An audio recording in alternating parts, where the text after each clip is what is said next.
Wow, good morning and welcome to this edition of Dialogue Box on Blossom Nigeria. Every day is counting to making Nigeria better, and everything that we are doing is all geared towards ensuring that we are not leaving any stone unturned in working towards a better Nigeria on all fronts. And today is Friday, so we are excited and we know that a lot of things are in store. And as we are talking presidency, we're also talking the nation in the right direction. So this morning we are discussing Orji Uzor Kalu. Does he have, can he muster enough support for the 2023 presidency? But before we go fully into talking about Orji Uzor Kalu, don't forget that this week we've been talking about different aspects of nation building in the education sector, how we said that the government should put in place enough safety measures to welcome back students to school, because we can't have them saying that COVID-19 is real, and at the end of it all, it's like they are ignoring some of the safety concerns that NCDC expressed. So what are we saying? So the government should do a lot more to work towards safer school facilities, environments, and get the children to function at a top level when it comes to their health. And also, we know that it will also contribute to their overall development.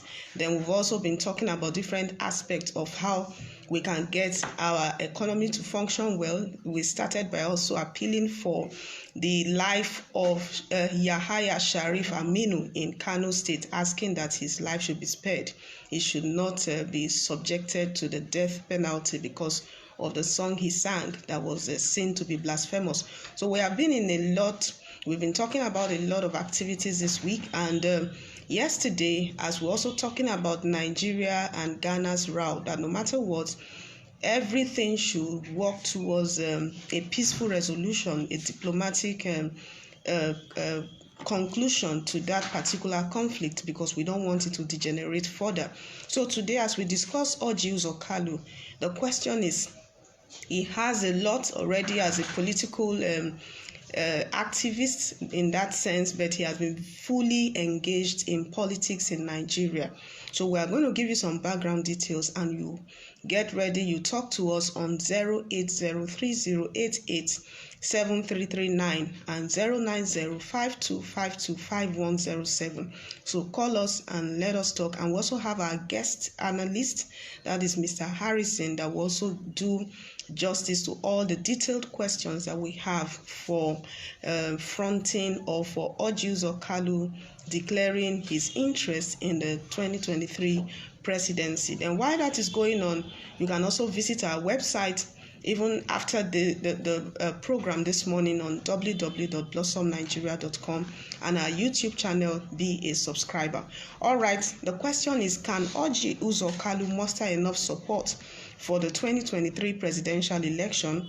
So let's hear this. Just a second. That the chief whip of the Nigerian Senate, Orji Uzor Kalu, has drawn a backlash of responses over his statement that he would not hesitate to serve as Nigeria's president if he gets the opportunity. Kalu spoke on Monday during a visit to former military president Ibrahim Badamasi Babangida in Minna. Sorry. There's a little... Okay. Just a second. Okay, so let me take that again. That Kalu spoke on Monday during a visit to former military president Ibrahim Badamasi Babangida in Minna. So the remark sparked outrage among Nigerians, with commenters saying that the senator or Senator Orji Uzor Kalu is not fit to rule the country. So the question is, why is this so? Should he not position himself for the 2023 presidency if he has the opportunity to? So these and more are what we are going to be analyzing in this edition of Dialogue Box. Then a brief background detail about him, that Orji Uzor Kalu was born on 21st April 1960. He's a Nigerian politician and also a businessman. He's a chairman of Slug Holdings, the Daily Sun and the New Telegraph newspapers in Nigeria. He served as a governor of Abia State from 1999 to 2007. Kalu has also been a member of the People's Democratic Party, PDP. He formed the Progressive People's Alliance, that's PPA, and is the chairman of the PPA Board of Trustees. He was also the party's presidential candidate in the April 2007 general election. He is currently a member of the ruling All Progressives Congress, APC, after he officially announced his resignation as the PPA board chairman.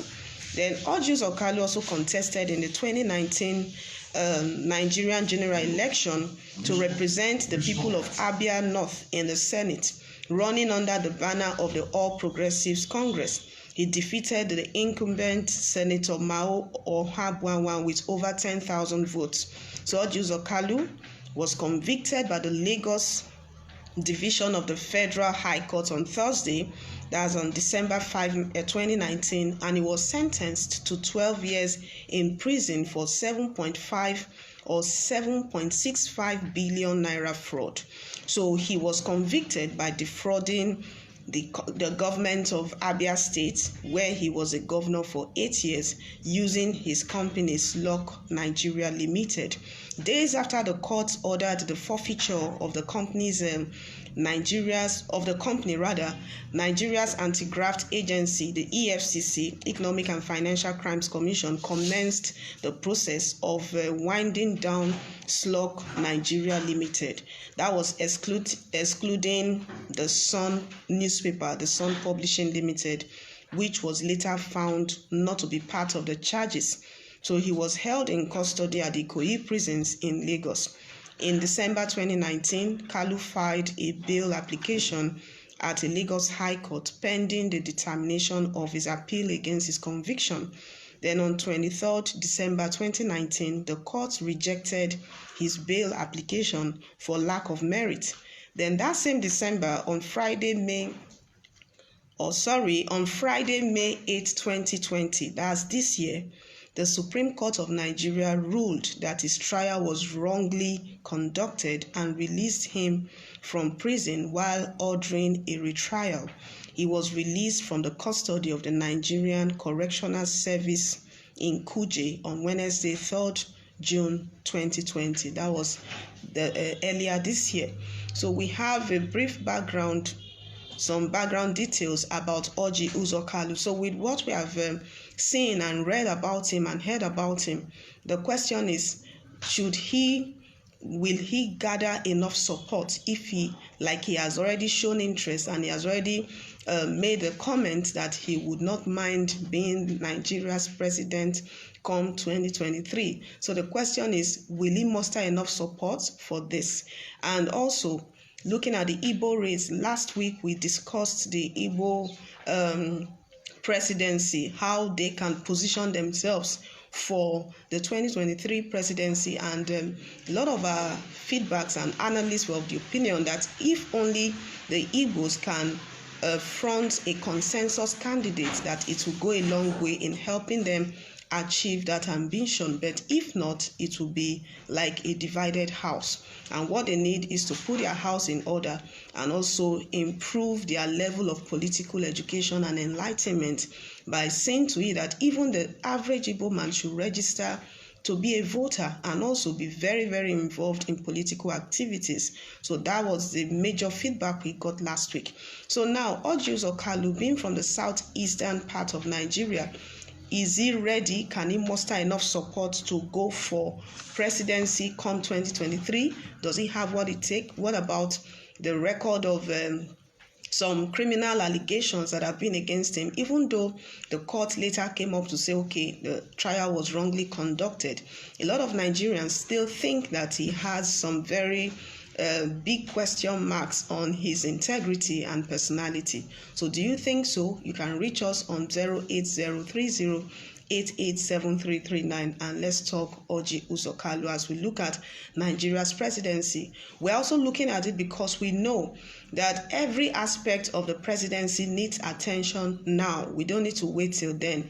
Because like we said earlier, when a house is well built, the foundation is very strong, then you can be sure that the structure will stand strong no matter the winds that come against it. So we are working towards a better Nigeria, a greater Nigeria, and a Nigeria that is fully prepared for the 2023 presidency come that period and that year. So Orji Uzor Kalu has already said it on his way to see the former president Ibrahim Babangida. He said he wouldn't mind being Nigeria's president come 2023, though he has received a lot of backlash of responses. A lot of Nigerians believe that why should you make such declaration? How dare you? Do you have what it takes? And whatever you can just imagine. But what do you think? Do you agree with them? And do you think he has a right? Definitely, constitutionally he does. He has a right to stand and contest. And can he muster enough support? Very, very key. Can he muster enough support? Because if he goes for that election, or he fully contests as a candidate, will he also be to the advantage of the Igbo race, as we talked about last week? Will he serve like a consensus candidate from that end? And will he gather enough support even among the Igbo nation to assure him of a very strong contest come 2023? So these are some of the things that we are discussing today. Positioning himself, that's Orji Uzor Kalu, for the 2023 presidency. What does it take? The good, the bad, and the ugly. So if you think he has all the good and not much of the bad and the ugly, let us know and let us talk about him, so that if we think we should just tell him from today that, come, don't even think about it, you will not go far. We will have what it takes to also tell him that, and we know that based on the feedbacks and the analysis we got, that is why we are saying what we are saying. All right, so we have our analyst now. Mr. Harrison has called in and is a major political analyst on Dialogue Box as we talk presidency. You are welcome, sir. Good morning. Good morning, and it's always a pleasure participating in the discourse. Thank you. Offered or presented by the Blossom platform. Thank you so very much. Thank you so much, sir. All right. So now, getting straight to our discussion this morning, Orji Uzor Kalu is the individual we are discussing for the 2023 presidency, because he has already given some very strong indication that he's interested in that presidential race come 2023. On his way to Minna State to see the General Ibrahim Babangida, he said that he wouldn't mind being Nigeria's president come 2023. So what do you think of that, sir? Thank you so very much. Firstly, we must understand the reality that politics is not entirely individualistic. Yeah. It is not a game of individual per se. It is a game of an individual planting himself in other individuals. Yeah. It is a game of an individual projecting himself through other individuals. Okay. So that's one. Because I think it's a high time we started looking at technical implications of our discussions. Okay, so having said that, again, when we talk about political leadership that we're forecasting or projecting now 2023, it's also important that we understand not just the nomenclature of these political jargons, but understand the roles that everything play in the makeup of every political dispensation. Okay. First and foremost, politics in this whole thing is like a theater that houses political maneuvering, political integration, political expositions, and the rest of it. So we must understand what politics is. And in this same vein, understand what democracy is and the role of democracy. Okay. Democracy presupposes the reign of majority. Okay? And that reign of majority is key in our political dispensation now.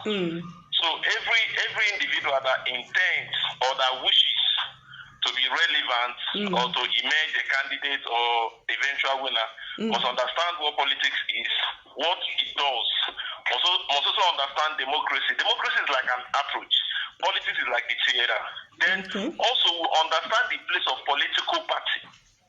Political party is like the podium that presents, the podium that sponsors, the podium that organizes, and all sort of these things. Okay, so if you understand these things, your activities will be geared towards manipulating these things to your advantage. Okay, so that's why I gave this background. The name you mentioned now, OUK, is not he's not a CC. He's not a new entrant in Nigerian politics. Okay, even before 1999, he has had his fair cut into public offices in I think Borno State. Okay. So he's not. He has what it takes. He has the exposure. He has the possible political friendship or association. But then we must go back to the nitty-gritty. It's not about, it's beyond visitation. That's the truth of the matter. It's beyond visitation. So propaganda is good, but propaganda doesn't get his work done. That's the point I'm making. If I understand very well, I know that until recently, the highly esteemed former president or head of state, IBP, was pro-PDP. But as we speak now, APC is the ruling party in Niger State. So it's beyond visitations and granting interviews. It's about taking, because politics is more even covert than overt. It's more strategic than propaganda. So basic things, first things first, we must start looking at how to put round pegs in round holes. All right. Now, thank you so much, sir. So if we are to look at that angle, are we saying that he should just drop this idea that it's not going to work, and maybe based on some of the details that have also emerged, even though he has always had to free himself from some of these allegations, but a lot of question marks are still on his integrity as a public office holder. So what do you think about that? I will be the last person that will discourage or that will suggest or advise that a citizen that is qualified to vote for should not present himself to be voted for. Okay. So Orji Uzor Kalu has what it takes, like any other citizen of this country, to vie for the office of the president. That's one. But all I'm saying is this: do the right thing. Take the right steps. And looking at the issue of corruption, you know that the truth of the matter is that nobody is guilty until proven does. In his case, he was even proven guilty, but the appellate court unturned and made him a righteous man. So by the ruling of the appellate court, he is not a sinner. He's not a sinner, and that qualifies him to participate or partake in what we're doing. But here's the point. Being a political actor, he should know the things that are for him and the things that are against him. Okay? First and foremost, one of the things that are against him is the issue of population. Okay? Because it's from the southeast. So knowing fully well that he has that disadvantage, it should be about how do I position myself or insulate myself from the dangers of this disadvantage. And that can be achieved through the shelter of political party. Okay? And if that is the case, the people he visits must be the people that are not seen as anti the political party. Because I can imagine myself, if I were one of the power blocks in APC, and you want to run on APC platform, and you're visiting those that have not contributed as it were to the structuring or maintaining of APC, you have gotten yourself positioned against me. So that's just my point. So my own is that things should be done. If you want political office, then your activities must be political. Otherwise, you will just become your enemy and your undoing. Okay, all right. Now, sir, what about his how far he has performed so far whenever he has been given the opportunity to hold public office. If we were to look at it from that angle, do we think he's somebody that has done so well that even if we shelve all the other odds that are against him, and maybe Nigerians to some extent should still give him support because of his public performance? Thank you. Again, between 1999 and 2007 that he was there, he could be seen that he was the governor of Abia State. He could be seen as one of the average governors. He did not distinguish himself. He was not outstanding. No, he didn't distinguish himself by any standard. So he was among the average governors. Okay. That's one. But you and I know that in the era of business, as a capitalist, he's one of such persons that have distinguished himself as a capitalist. As a businessman. Okay. As a businessman. Okay. So, but for politics, there is nothing distinguishing about him other than he was a governor between 1999 and 2007. Basically, it is so serious that even in Abia State, his erstwhile chief of staff, talking about Senator Orji, withstood him and even defeated him in election in Abia State. I'm just saying this to buttress my point, because I don't make ordinary statements here. Exactly. Or anything I say, I try to substantiate. Okay, if you were that such a political force, or if you had such strong political followership, it would not have been easy for Orji to displace him. Exactly. And look at the attempt he made when he formed AA and tried to do some individualistic gains from AA. He couldn't do anything. So that's points to the fact that as a politician, he's just one of the average politicians, given the political facts. Okay, all right. So now, sir, what should we tell the Igbo race with this indication? That will be the final one for you, sir. Thank you so much for all your responses. But what is your message to the Igbo nation with Orji Uzor Kalu indicating interest in the 2023 presidency? And we talked about consensus candidate last week, that if the Igbo nation don't have a consensus candidate, they should forget it. So should they consider him as somebody that all of them should rally around, or they should just tell him, okay, maybe you have done well, but let's look at another person? Well, that's a tall order, because this is not an advisor you can offer the ethnic group you just mentioned.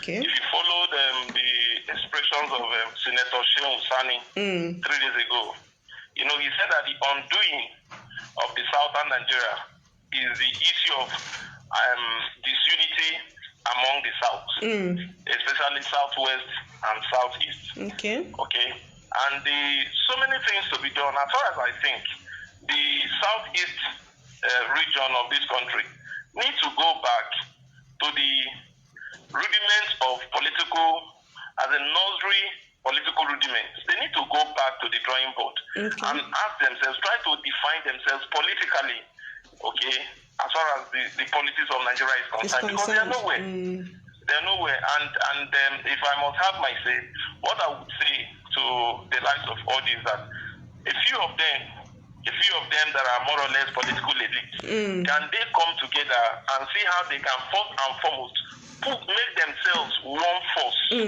It's until they make themselves one force, it will be difficult for them to have unit-based or single followership base.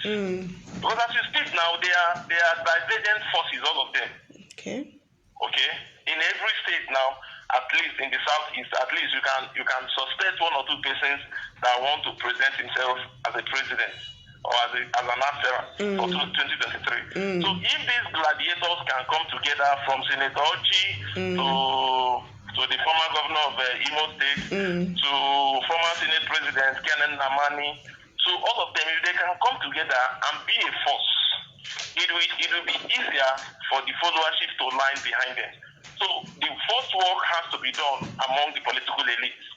And when that is done, there can be a followership. And when there is leadership and followership, they can start talking about this is our position and this is our side. All right. Because there's such a thing also refers to as political bargaining. You must not get it. You must not get the presidential slot, but you can get the VP slot. You can get other offices. So, but you can't bargain when you're not a force. So the first thing for them to do is to constitute themselves into one political force that can enable them engage other forces in our political spheres. Okay. That is my take on that. All right. Thank you so much, sir. You've been a wonderful analyst and so much to say, but we know that, like we have always said, we will have you live on set very soon. So that every other person can see your the analyst that has been doing justice to most of our questions on Let's Talk Presidency. All right. Thank you so much, sir. That's Mr. Harrison, analyst on Dialogue Box. We appreciate you, sir. Well done and welcome. Thank you. All right, so that was Mr. Harrison, and like you have heard, Orji Uzor Kalu may have some of the, when it comes to being a businessman, he has done well, but when it comes to handling public offices, he has just been an average politician. And if he must position himself for the 2023 presidency, like he said, it's not just by visiting some political gladiators, but what more can you do to work with your party structure and see to it that you are not going against the general will of your party or whatever else that they have put in place in line for the 2023 presidential race. So a lot more that Orji Uzor Kalu needs to consider at this time is the fact that the Igbo nation, like a lot of feedback that have reached us, they've not really worked with one voice. A lot of divided, divergent views. But this is an opportunity for him to also mobilize the Igbo nation to be one and also to speak with one voice. So if he can also achieve that, that will be, it will also go a long way. And even if he doesn't, like our analyst said, even if he doesn't come out as an aspirant for the presidential race, he can also feature as a vice president or any other such political offices. So, but for now, going for the presidency may not be a very realistic ambition, and maybe he might just have to shelve it and go for something that will be more productive for him and for his political future. All right, so we've been talking presidency and discussing Orji Uzor Kalu, and it's been an interesting one. So I'll just give us some more comments before we wrap it up on today's edition. Says, good morning, Blossom Nigeria. You look great. Thank you so much. That's coming from Joy Chinedu Samuel. Then we have Savior Nduka saying that the same man who was sent to jail for corruption aspires to be president. And I'm very sure that some ignorant Nigerians will still vote for him. Funny country. But to Savior Nduka, we also have it that he has been declared righteous by the Supreme Court, according to how our our analysts put it. So he's not until proven guilty, he's still innocent. That's from that angle. Then Coco says, good morning, ma. Orji Uzor Kalu is our next president. It is a turn of the South to produce presidents, so Northerners have had their turn. So if that is the case, then what more can be done to make it a realistic ambition, not just for the South to produce a next president? All right. So talking presidency, like we said earlier, you have everything to do to contribute your quota. So visit our website www.blossomnigeria.com, and you can also send in your comments and your opinion. And on our Facebook page, Blossom Nigeria on Facebook, you also see us there. Invite your friends and contacts to be part of what we are doing. Don't forget our YouTube channel. You can be a subscriber and be actively involved. Send in your comments and your opinions about what we have discussed so far. So a lot has been happening, and guess what? Today is actually the 60th episode of Dialogue Box since we started. So that's a very big one for us, and we are so excited. We are working tirelessly to see to it that every weekday we have Dialogue Box for you, talking socio-political issues, and like we have always said, talking the nation in the right direction. So this is just the beginning. We are marching on, and don't forget that what we are doing is because we believe in a better Nigeria, and would like you to also be a disciple and an advocate for a better Nigeria wherever you are. Don't forget that this green and white colors. They are very, very symbolic, and we still stand for a greater Nigeria. So go for it. So as we celebrate our 60th episode, we are also reaching out for more, and we are telling you that we are on course. Nothing will let us maybe put aside our ambition, our target, and what we are all working towards is to see to it that Nigeria is improving on every side, and we are having more patriotic Nigerians who can stand up to say that no matter how bad things have been, things can actually get better, and also to influence the next generation, the youths, and let them know that don't give up on your country. Stand up for Nigeria. And if you can believe in a greater nation, we can always make a difference. And that is what we are saying. So as we walk towards the October 1 special episode, that will also feature some very beautiful, innovative, don't worry, let me give you the thoughts later, but we'll keep you in suspense. So thank you so much for being there for us. We appreciate your calls, your comments, your contributions, and we say that join us and let's keep pushing for a better Nigeria. So we'll see you on Monday, and until then, over the weekend, be actively involved. Blossom Nigeria is on,